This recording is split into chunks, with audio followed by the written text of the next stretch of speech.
مسلمان ته نفع رسول څومره زیات د فضیلت او د اجر او د ثواب عمل دی، او د مسلمان خیرخواه جوړېدل او کوشش د دې کول چې له مانه چیرته مسلمان زهیر نشي،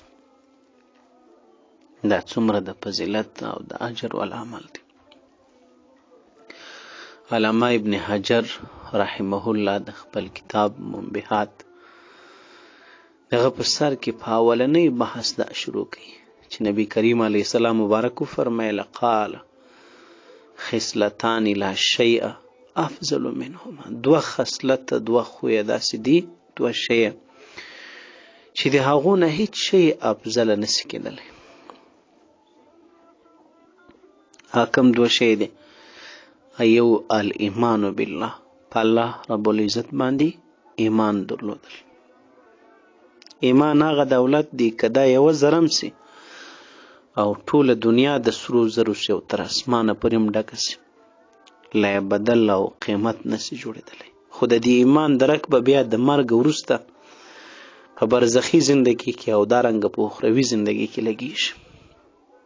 موږ تاسو یو چې په موږ تاسو باندې قدر نه لري. د ایمان هغه قدر دی په دې قرآن ناطق دی، په ډیرو ځایو کې دې ته اشاره کړې ده.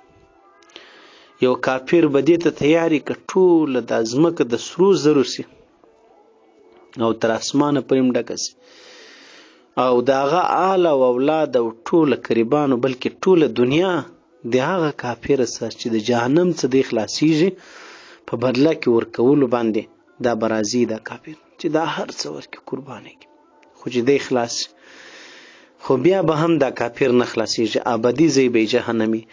لیکن د ایمان د یوې ذرې سره چې انسان یوه ذره ایمان د دنیا څخه ورسره ویسي هغه بلا هم بیا هم د جهنم خلاصیږي. اوس قیمتي کم شی شو. بهرحال د دې اصلي قیمت به بیا په آخرت او په عقبا د سترګو د پټېدلو سره ورسته معلومیږي. اوس تاسو اول دې ټکي ته وګورئ چې د دې ایمان سره بل کم عمل برابر دی. ونفع للمسلمین، د مسلمان خیرخواهي، مسلمان ته نفع رسول، مسلمان په باب دا سوچ او دا فکر کول چې چیرته رانه زهیر نشي، رانه ازار نشي. زموږ یو ملګري به ویل وای د ازار دا نتیجه ده چې څوک هم ازار سوی دی په هر شکل. نون خلک د دې سوچ او فکر نه کوي، د دې خیال نه ساتي. وای بیل آخر هغه پوډری سوی دی، هغه نشي سوی دی، د هغو ژوند او زندگی بیا په مندو او په مرداري کې تېرېږي. دا ازار نشانه ده. نو زما ګرانو عزتمن درونو، نه په مسلمان ته رسول هغه د فضیلت او د اجر عمل دی.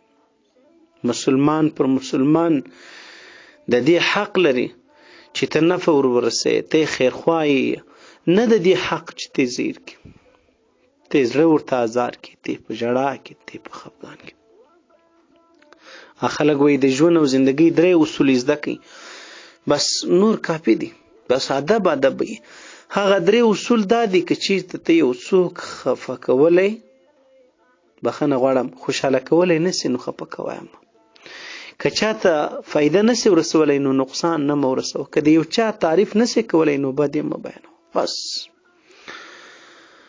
زما ګرانو عزتمن درونو، خیرخواهي دا ډېره غټه شی ده. دا به وروسته ګورو چې د مسلمان په مسلمان څه حق دی او د مسلمان مرستو مدد دا څومره فضیلت لري. اول تاسو راسئ حضرت جریر بن عبدالله بجلی رضی الله عنه مبارک ده. دا مبارک یو صحابي دی، نبی کریم علیه السلام ته چې کله راغلی نو دی د قوم سردار هم او ماغه صحابي دی چې رسول الله مبارک ورته پټوه ورکړی او بیا یې وفرمیل چې تاسو له کله د قوم یو مشر راسي یا سپینږیری د عمر خوړلی سړی راسي یا مثال هغه یو داسې مقام والا سړی نو تاسو د هغه عزت کوئ. هغه وینا رسول الله مبارک هلته بیا صحابو ته کړی چې دغه سړي ته پټوره ورکړي. دی مبارک خپله واقعه بیانوي، وایي ما چې د رسول الله مبارک سره بیعت وکړي ما په دې شیانو، و یو مې په دې بیعت ورسره وکړي چې زه به لمونځ ادا کوم په ښه شان او کله به یې هم نه پرېږدم. په موږ د الله تعالی فضل وکړي زموږ د لمانځه سره چې د دین ستن ده. د یو چا چې لمونځ نقصاني دغه وکړي بالکل بیا خیر نشته. نو وی ما یو دا واده ورسره وکړه، په دې مې بیعت ورسره وکړی چې زه به ښه لمونځ ادا کوم، چې زموږ لمونځ سي یقیني دا لمونځ کې دومره کرنټ الله تعالی یې دی چې بیا به دا ټولې زندګۍ ته هغه کرنټ ورکوي، ټوله زندګي به د انسان د بدلی، هغه به د نافرمانی نه په تقوا باندې اړي.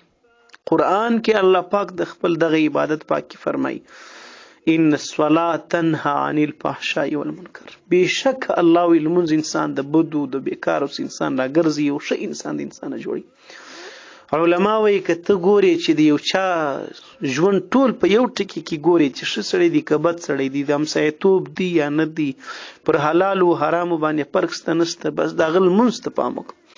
که د لمانځه سره بېغور و بیا په یوه خوا کې هم خیر مه غواړه، او که لمونځ یې په ښه شان کوي نو د هغو ټوله زندګي به انشاءالله العزیز لازمي سم. یو کله چې انسان په آخرت کې د الله تعالی د حقوقو سوال او جواب پیشي، نو اول د الله په حقوقو کې د لمانځه سوال او جواب ځینې کېږي. که د لمانځه په باب د سړی ښه وختې نو ډېره ښه ده، په نورو کې به هم ورسره اساني کېږي. او که چېرته په دې باب یې خیر نه نو بیا به د نورو اعمالو څه حالي دی، حج به څه حالي، د عمرې به څه حالي، مثال د زکات به څه حالي، د روژې به څه حالي، بیا دې الله خیر پر کوي. نو مقصدي خبره دا وي. دویم مې دا ورته ویل چې یا رسول الله زه به زکات هم په ښه شان ادا کوم. لمونځ او زکات څو ځایه په قرآن کې یو ځای سره راغلی دي، او د منافق یوه دا نښانه ده چې هغه په زکات کې کوتاهي کوي، او دا یې نښانه ده چې هغه په زکات کې خراب شي ورکوي. علما لیکي چې دا دواړه یو ځای سره راځي، د دې نه دا مراد او دا اشاره ده چې یو د بل نه بغیر نه صحیح کېږي. که یو څوک لمونځ نه کوي او زکات ورکوي، دا زکات یې الله نه قبلوي. خدای تعالی خو ستا زکات نه دی محتاج، پروردګار خو په دې باب دا حکم درته کړی دی چې ته د زکات قربانو ته ورکړه چې ستا د قربانو مرستو او امداد شي. هغه ستا زکات د څه لپاره محتاج دی؟ چې تا سره قرابت ټینګ سي، ستا وسیلې رحمي سي، او هغه هم یو چاره ماری وسي. نو زما ګرانو عزتمند ورونو، زکات هم دغه څه نه قبلېږي. که چېرته یو سړی زکات پې ورکوي لمونځ نه کوي، مثال هغه سړی خو زکات نه ورکوي لمونځ بیا کوي، د هغه لمونځ هم نه صحیح کېږي. وایم ما دویمه دا خبره ورسره وکړه، په دین بیعت وکړي چې یا رسول الله زه به په ښه شان زکات هم ورکوم. او درېیمې په دې بیعت ورسره وکړي چې زه به د هر مسلمان خیرخوایه جوړېږم، زه به د هغه خیر غواړم، زه به د هغه خیرخواه یم. دلته تاسو وګورئ د مبارک بیعت د رسول الله سره په دا دروي خبرو کړی دي، یعنی د مسلمان خیرخواهي هغه د لمانځه په شان یو عمل دی، او د لمانځه سره یو ځای ذکر شوی د په حدیثو کې. رسول الله مبارک هم دا ورته ښوولي دي چې دا کوه، دا کوه، لمونځ ته کوه، زکات کوه. دا پر دا باندې دی وایي ما بیعت ورسره وکړي، دا رسول الله راته وښول. درېیم عمل چش دی، یعنی لکه زکات چې د اسلام یو ستر رکن دی او ډېر افضل دی او ډېر ثواب لري، لمونځ دغه رنګه د مسلمان خیرخواهي. په همدې باب باندې علماو د دغه صحابي په باب یو نااشنا واقعه را بیان کړې ده. صحابه داسې نه وو چې د خولې وینا یو څه او عملي کردار یې بل څه، لکه موږ تاسو چې خدای دې په موږ فضل وکړي. نو هغو مبارکانو چې به څه ویل هغه به په عمل کې مول، او کومه وینا چې به د رسول الله سره کړې وه په هغه به یې د ژوند او زندګۍ تر پایه پورې بیا عمل هم. یو ځل دی په ګنج کې د اسانو یو آس رانیسي یا اوښ یو چا نه رانیسي. چې اوښ رانیسي نو هغه سړی داسې سړی دی چې هغه په دې اوښ نه پوهېږي، هغه په دې آس نه پوهېږي. چې دی ورله رالی جریر بن عبدالله بجلي، دا سړی چې دا وایي ما د مسلمان د خیرخواهي پر سر د رسول الله مبارکه سره بیعت کړی دي. چې ورته رالی باره یې ورته ویل چې په څو قیمت یې؟ نو هغه ورته چې په 500-300. نو ورته ویل یا دا خو له دې نه هم غوره دی. نو هغه ورته ویل چې په څو؟ وایي تقریبا دا د 400 لا مرض. نو هغه ورته زه په 400 واخله. وای نه دا د دین هم قیمتي دی. وای په 500 واخله. وای هغه ورته نه د دین هم قیمتي دی، 600 او 800 په 800 روپیې ځینې رانیوي په هغه ټیم کې په 800 درهمه. خو بالاخره دا مرتول چې کېدی چې دا آس له دین هم قیمتي، خو مالی کې نور به ته ماته بخښه کې، نور پیسې له ما نه هم نشته، نو د آس دغه 800 هم غوره دی، د دین زیات قیمت لري. یو چا پوښتنه وکړه چې نیکبخته د 300 آس مثال د 800 آس په 300 درکاوي او تا پر ځان دونه ګران کې، خو هغه نورې پیسې پالتو ځینې د سوي وړې لکه د زموږ ستاسو. وایي د مبارک ورته ویل چې شوف بس ما چې بیعت رسول الله سره کړی دی چې زه مسلمان کېږم، نو ما په 3 خبرو لمونځ به ښه کوم، زکات به ورکوم، او زه به د مسلمان خیرخوا یم. هغه مسلمان که نه په پوهېدی زه خو په پوهېدم چې دا د څومره ښه قیمت دی. نن چې دا خلک دوکې کوي، یو د بل مال راکشوه، ځان له راکشوه، هغه له راکشوه، نو هغه څنګه خبرې د هغو د دې خبرې څه فرق مابین کې شته چې دلته دا صحابي هغه ورته چې دا تور څه دی. موږ خو نن هوښیاري هم دغه ته وایي په معاشره کې، او ګټه هم دغه ته وایي. عاجزانو رسول الله مبارک په یو حدیث کې فرمایي چې مؤمن هغه څوک نه دی، مؤمن هغه څوک نه دی چې هغه د بل چا لپاره هماغه څه خوښ نه کړي چې د ځان لپاره خوښ. رسول الله مبارک څه ویلي دي؟ د ځان لپاره زما او ستا عزت خوښ دی، د ځان لپاره زما او ستا قدر او احترام او ښه ژوند مې خوښ دی، نو د بل چا لپاره هم چې دا شی در کې پکښې کې نه هي ایمان دی کامل نه دی. او په اول سر کې تاسو دا خبره واورېده چې مسلمان خیرخواهي او مسلمان ته نفع رسول د ایمان برابر ثواب لري او اجر لري. تاسو ورته وګورئ عزیزان. رسول الله مبارک فرمایي وایي که چېرته په تاسو کې زما امت یو مسلمان د خپل مسلمان ورور ته نفع ورسوله، نو هغه دې هغه نفع ورسوي.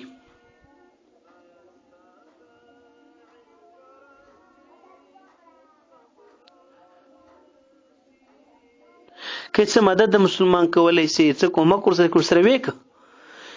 ولې که یو مسلمان د دنیا په پریشانی کې د مسلمانه پریشانی است کله د دنیا د پریشانی کور دی، رقم پریشانی کې انسان راګیریږي، بیماری، ناجوړی، قرضداری، غم او نور مثال پر لارې موټرسایکل خرابېدل، په سفر کې تکلیف او بار او بوج، د کور سوځېدل. تاسو به لیدلی په لاره کې موټرسایکل چاته پیټرول ختم کړي، سم د موټرسایکل خو بس پیټرول ختم کړي، موټر ورته ولاړې پیټرول ور ختم کړي، نو د هغه چې بس هغه د غټې پریشانی سره مخامخ یو د ډېر لرې ځای پورې نه پیټرول نه بل داسې شی، معمولی شی ورته خراب کړي، ټیر ورته بټ کړي، بل ټیر نه ورسره. اوس په دې وخت کې ستاسو د مسلمان سره مرسته او مدد کول څونه به د الله تعالی د رضا عمل شي. او پر هر هغه ځای چې هغه ځای د ضرورت د کار سي، در هغه ځای کې در ټولو زیاته ثواب کار هم دغه دی چې دغه ضرورت دی. کم سړی چې د دنیا د پریشانی سي او پریشانی د مسلمان لري، کله الله پاک په د دې په بدل کې د آخرت پریشانی در سره لري کوي، کته انسان به ورسره مخامخ سي. او کم سړی چې په مسلمان ډوډۍ خوري، خوراک کوي، چشا کوي، کته جوړه ورکله الله به د جنت په جوړه نازي، کته ډوډۍ د دنیا د په وخړله الله به د جنت نعمتونه در باندې خوري، کته چې وبد د دنیا د په وچشلې الله به د جنت شراب او دغه اصل او دغه چشاکونه در باندې چشي.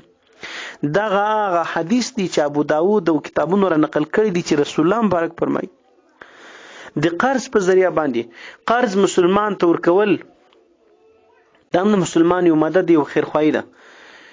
نو قرض یو مسلمان ته ورکول د صدقې زیات اجر لري. 2 واره قرض ورکول د یوې واري د دومره پیسو د صدقې سره برابر دي.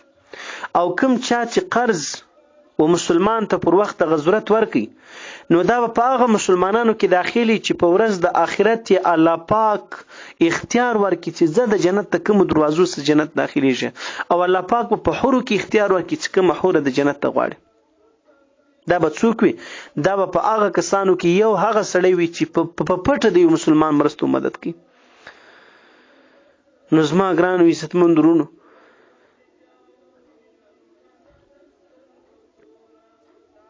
او رسول الله مبارک فرمایي څوک چې یو تنگ دست مدد وکړي، یو تنگ دست قرض ورکړي، د قرض کې ورسره اساني وکړي، یو مهلت ولورکي، پروردګار به دې سړی ته در عرش مهاله در سایه لاندې ځای او مقام ولورکي چې هغه به بل سایه نه.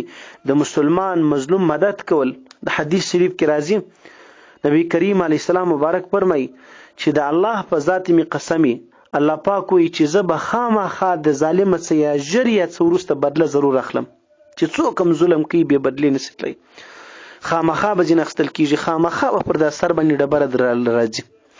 خو اما لیکن د هغه چا څخه به هم بدله اخلم چې هغه د مظلوم مرستو مدد نه کوي.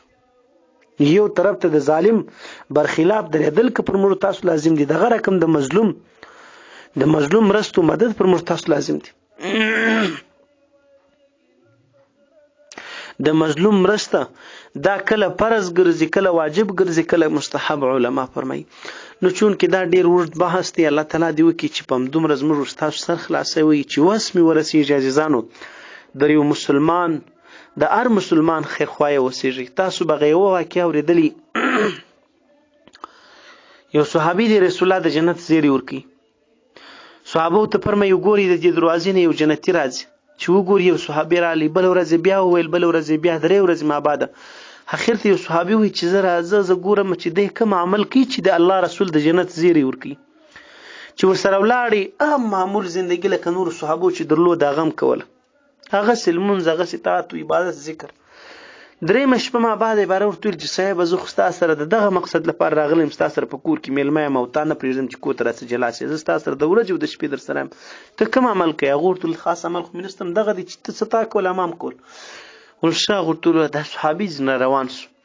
دې سړي وایي د شا د خوا پسې ورغږ کړل، یا ورته وویل، یا پسې راغلی، یا په هغه مجلس کې ورته ویل چې صاحب یو عمل دی چې هغه زه داسې کوم، زه چې ماخستن ویده کېږم زه د الله په خاطر د الله ټول بندگان ماف کم، که چا زما حق خوړلی، که چا زه زیر کړی یم، که څنګه کیسه زه د خدای دپاره هغه ټول ماف کم. هغه ورته وایي دغه عمل دی چې د جنت زیری دی پر نصیب کېږي.